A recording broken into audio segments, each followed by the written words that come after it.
আসসালামু আলাইকুম। আশা করি সবাই ভালোই আছেন। তো আমি হচ্ছে কি বলবো আরকি নিজের সম্পর্কে।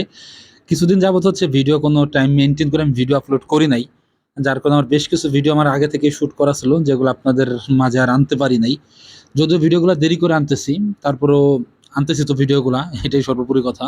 তো মাঝে হচ্ছে রমজান মাসের লাস্টের দিকে আমি অনেকগুলা ভিডিও শুট করি, যে ভিডিওগুলো আমি আর দিতে পারি নাই।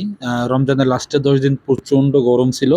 যার কারণে রোজা রেখে হচ্ছে আর ভিডিও এডিটিং এ বসতেও পারি নাই। আবার ওইভাবে ভালোও লাগে নাই। যার কারণে ভিডিওগুলা তখন আসলে দিতে পারি নাই। তো ওইখানের একটা ভিডিও, যে আজকে যে ভিডিওটা আপনারা অলরেডি দেখতেছেন, এটা হচ্ছে আমার ওই টাইমেই শুট করা।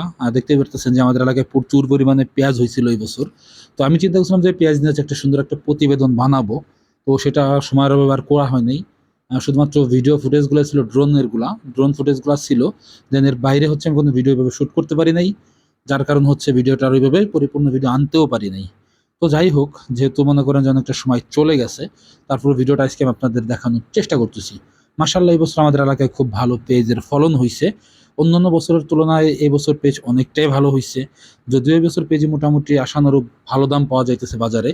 তারপরেও মনে করেন যে এবছরের পেজের যা দামটা আছে এবং কৃষকের খরচ বিবেচনা করে যা দাম পাচ্ছে কৃষক, তাতে আলহামদুলিল্লাহ এবছর হ্যাঁ, পেজে কৃষক মোটামুটি ভালোই লাভবান হবে। আর দেখতে পারতেছেন যে আমাদের এখানে প্রত্যেকটা কি বলবো, এখানে হচ্ছে আমাদের পুরা পাথার জোড়াই হচ্ছে শুধু পেজের আবাদ করা হয়। যেটা অন্যান্য অঞ্চলে হয়তোবা এতটা পেজের আবাদ করা হয় না। আর এই পাতার কোনো একটা সময় সম্পূর্ণ পাথার জোড়াই হচ্ছে ধান ছিল। তো এখন হচ্ছে এখানে সম্পূর্ণ পাথারই হচ্ছে পেজের আবাদ করা হয়। প্রচুর পরিমাণে পেজ আবাদ হয় আমাদের এই এলাকায়। আর আপনারা হয়তো জানবেন, আগে থেকেই জানেন যে ফরিদপুরের হচ্ছে আমাদের এই অঞ্চলেই পেজ সবচেয়ে বেশি ভালো হয় অন্যান্য অঞ্চলের থেকে।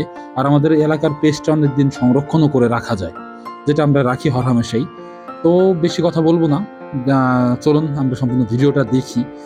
আর পরবর্তী আমার যে ভিডিওগুলো সেগুলো টাইম মেনটেন করে নিয়মিতই আমি দেওয়ার চেষ্টা করব। তো আমাদের ভিডিওর সঙ্গেই থাকবেন।